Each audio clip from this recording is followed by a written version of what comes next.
오늘 전국에서 일제히 실시됐습니다. 한국교육과정평가원은 킬러 문항을 없애고 공교육 과정에서 다루는 내용만으로도 변별력을 확보할 수 있도록 적정 난이도의 문항을 고르게 출제했다고 설명했습니다.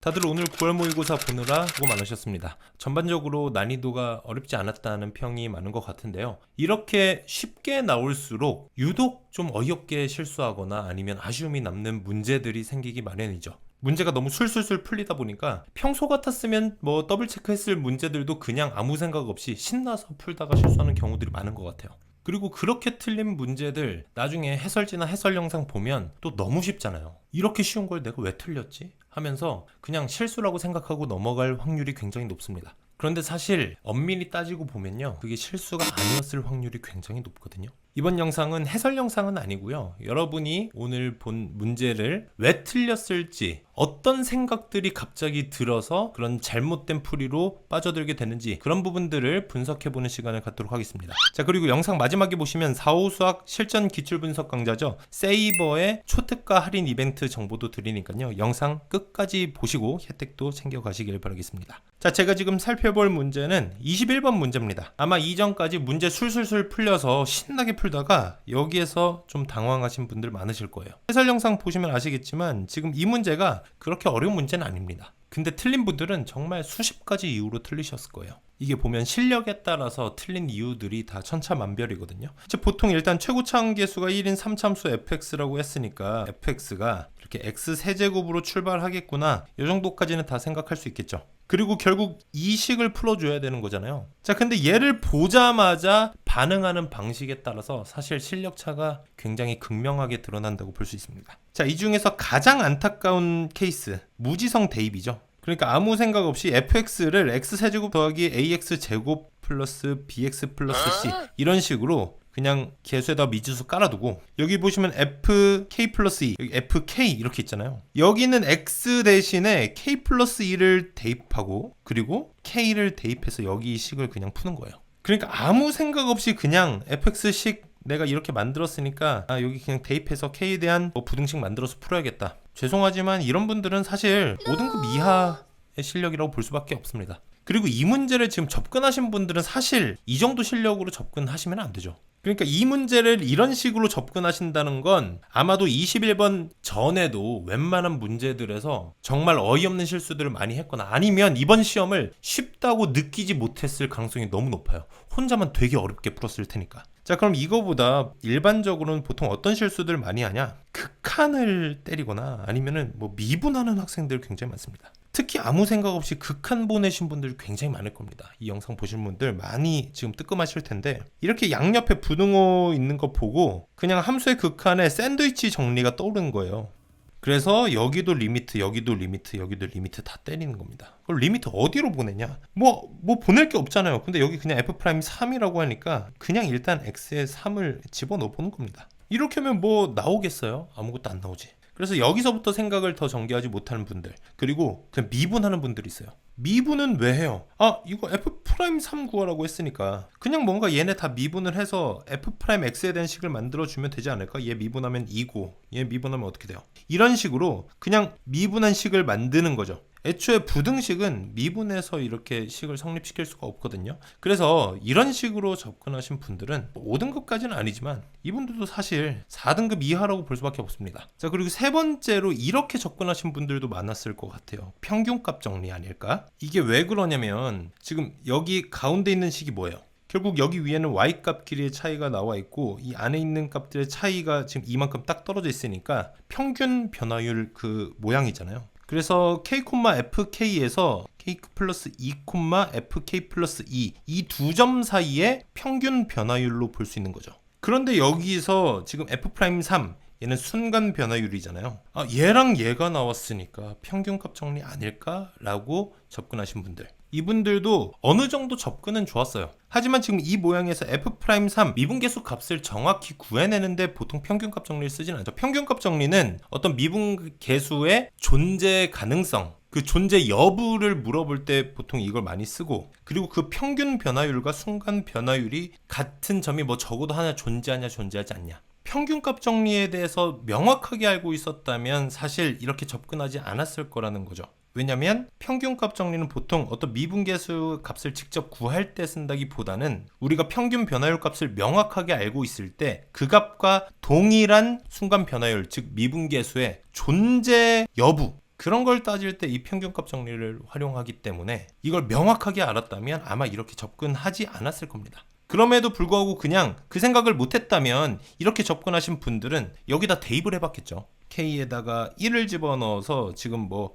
F3과 F1 얘네 사이의 기울기, 그럼 그 범위가 또 어디에서 어디 사이다 이렇게 나왔겠죠. 이런 식으로 뭐 K에다가 3을 또 집어넣으면 여기가 3이 되고 여기가 5가 되는 거잖아요. 그럼 F5, F3 얘네 둘 사이에 그 평균 변화율의 범위가 어디서 어디 사이다. 평균 변화율이 명확하게 나오는 게 아니라 어디서 어디 사이다 이렇게 나와요. 그러니까 더 이상 전개하기가 힘든 겁니다. 그래서 이런 부분도 이 평균값 정리나 뭐 사이값 정리 이런 부분들에 대한 개념이 명확하지 않은 분들이 이렇게 접근했을 가능성이 높다. 자, 그럼 원래 이 문제는 어떤 식으로 풀었어야 되냐? 아마 기출문제 많이 푸셨던 분들은 이 모양이 어느 정도 눈에 익었을 겁니다. 이렇게 다항함수 사이에 부등식으로 이렇게 껴있는 문제. 그 문제들 몇 번 풀어보신 분들은 아, 얘랑 얘가 같구나, 그 같은 지점에서 뭔가 출발해야 되는구나, 이런 아이디어를 간접적으로 떠올렸을 수도 있거든요. 예를 들면 예전에 이제 15학년도 문제 중에도요, 지금 이 모양 있죠.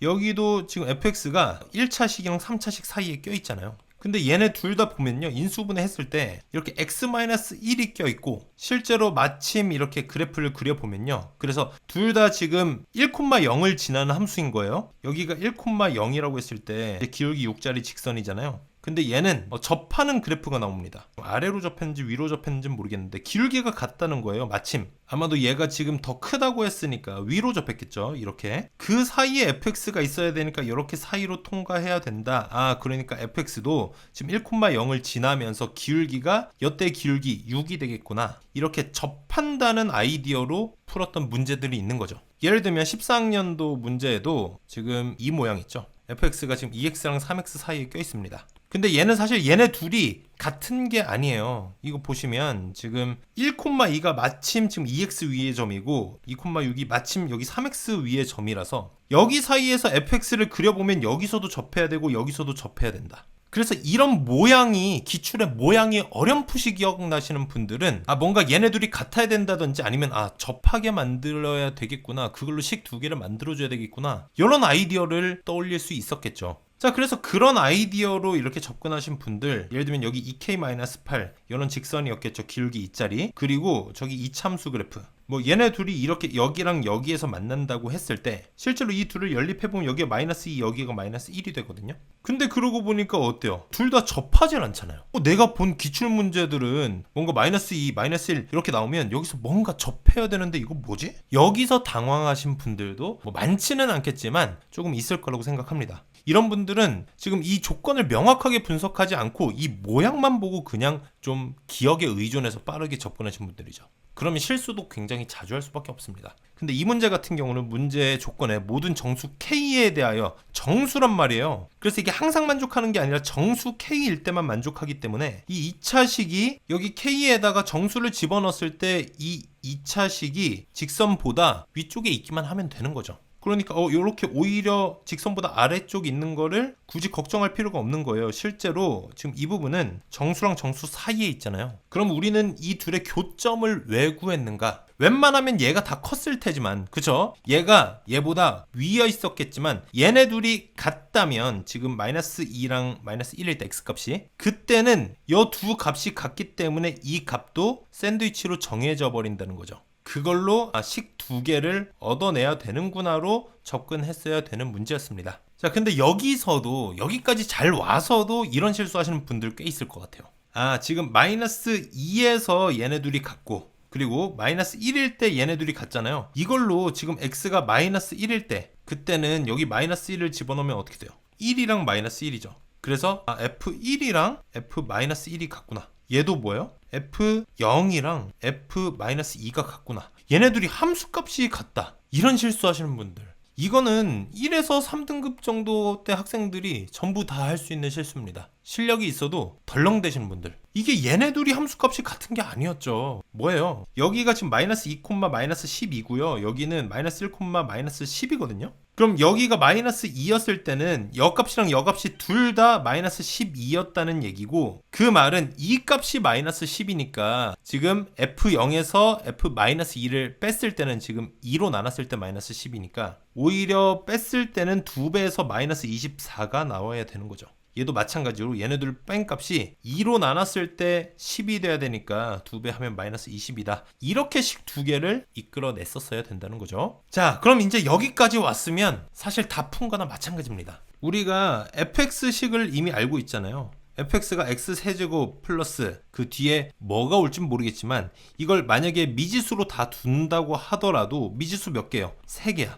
근데 식이 2개밖에 없는데 다 끝난 건가? 근데 우리가 구해줘야 되는 게 F'3이잖아요. 그러니까 얘를 미분하면 F'(x). 그러면 미지수가 3개 다 알 필요가 없는 거죠. 3x제곱 플러스 2ax 플러스 b. 그래서 사실 지금 여기 fx에다가 x 대신에 마이너스 2, 마이너스 1, 0, 1 이 4개를 다 대입을 해서 걔네끼리 빼보면 결국 여기 있는 c는 어차피 서로 날라가서 a랑 b 값을 구할 수 있게 되고, 연립을 해보면요, 그걸로 지금 f'(x) 구해서 구하는 문제거든요. 근데 여기서도 사실 이 생각이 잘 드냐는 거예요. 여기까지 구해놓고 이렇게 바로 넘어가는 게요, 사실 아무 생각 없이 할 수 있거나 아니면 좀 더 생각을 깊게 하신 분들만, 그러니까 이렇게 연립을 해도 미지수 3개짜리 연립해도 이거 금방 지워지겠는데 까지 보신 분들만 이렇게 넘어올 수 있었다는 거예요. 생각을 어설프게 하면 어떻게 돼요?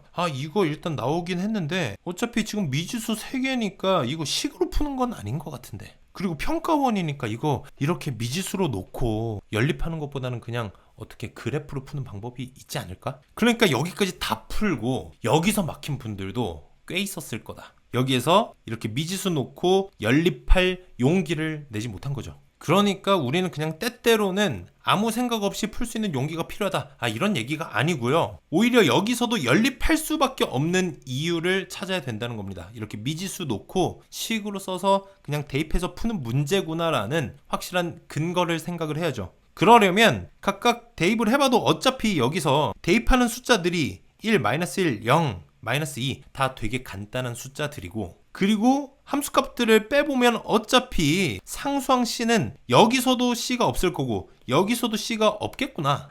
그러면 그냥 A, B, C 놓고 연립해도 그렇게 복잡하지 않게 풀 수 있겠다. 이런 판단을 하는 연습이 꼭 필요하다는 얘기입니다. 그래서 결국 여기에서 A와 B에 대한 식을 얻어내고 여기에서도 A랑 B에 대한 식을 얻어내서 얘네들을 연립하면 A랑 B가 나오겠죠. 그걸 여기 대입을 해서 얻어낸 f'(x) 도함수 식에다가 3을 대입하면 정답을 구할 수 있는 그렇게 어렵지 않은 문제였습니다. 자, 어때요? 보통 이 문제에 대한 해설 영상으로 본다고 하면 그 풀이가 많아야 2-3개, 그리고 전반적인 맥락은 다들 일치할 겁니다. 그런데 틀릴 만한 이유는 이렇게 수십 가지도 넘을 수 있다는 거, 그리고 시험 끝나자마자는 가장 중요한 건 이걸 어떻게 푸는 거지? 가장 정답 풀이가 뭐지? 이걸 체크하는 것도 좋겠지만 더 중요한 건 내가 왜 틀렸는지, 내가 여기서 어떤 생각이 갑자기 들어서 이런 함정에 빠지게 됐는지, 그 부분을 체크하고 정돈하지 못하면 그 실수는 앞으로 계속 반복이 될 겁니다. 이제 수능까지 시간이 많지 않잖아요. 더 이상 이런 실수 반복되면 안 되겠죠? 자, 오늘 치른 이 시험부터 모든 문제들, 내가 틀린 문제가 있다면 왜 틀렸을지 그 시험을 치르는 순간에 나로 다시 한번 빙의해서 철저하게 분석해서 실수하지 않도록 만반의 대비를 하는 시간을 갖기를 바라겠습니다.